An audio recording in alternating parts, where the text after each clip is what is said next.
L'arbre de la patience.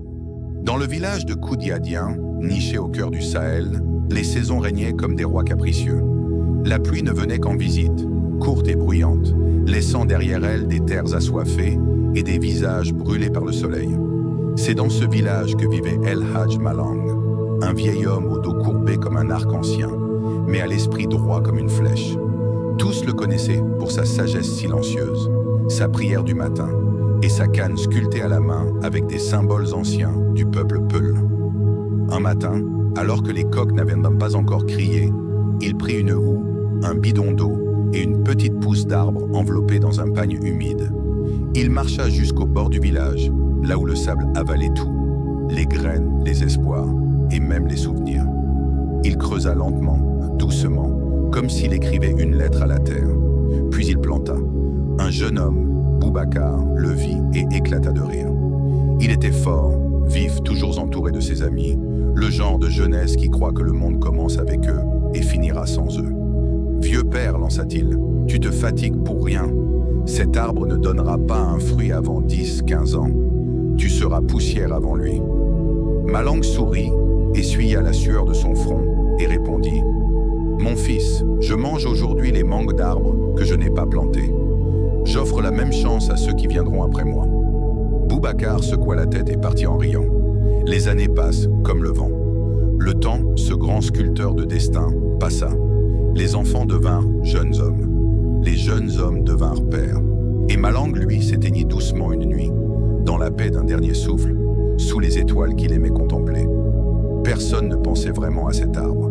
Il avait survécu aux chèvres, à la sécheresse, au feu de brousse. Chaque saison, il étendait un peu plus ses bras verts vers le ciel, comme un griot qui raconte sans parler.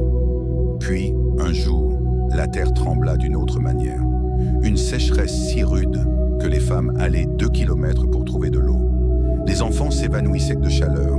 Les hommes s'abritaient là où ils pouvaient. Mais au bord du village, il y avait de l'ombre. Sous l'arbre de Malang, les feuilles formaient une toiture naturelle. Des femmes y déposaient des calebasses. Des enfants y jouaient pieds nus. Et Boubacar, maintenant père de 3 enfants, s'asseyait là chaque midi.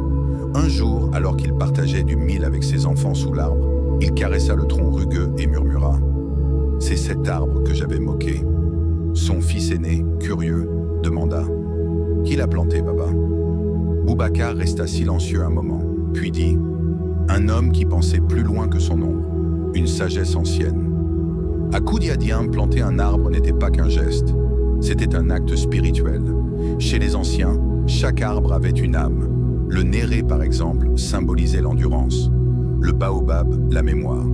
Et cet arbre que Malang avait planté, un sable local, était connu pour sa lenteur à pousser, mais aussi pour sa générosité. Ombre dense, fruits sucrés, feuilles médicinales. Dans la tradition Peul, les anciens disaient « Celui qui plante un arbre plante une prière silencieuse ». Malang n'avait pas simplement mis une graine dans la terre. Il avait confié un héritage à l'avenir. Dans un monde où tout va vite, où chacun pense à lui-même, il avait agi avec patience, avec altruisme, avec foi dans ce qu'il ne verrait jamais. Et la leçon demeure. Des années plus tard, l'école du village manquait d'arbres. Les maîtres demandaient aux élèves d'écrire une rédaction. Raconte un acte de sagesse que tu n'oublieras jamais.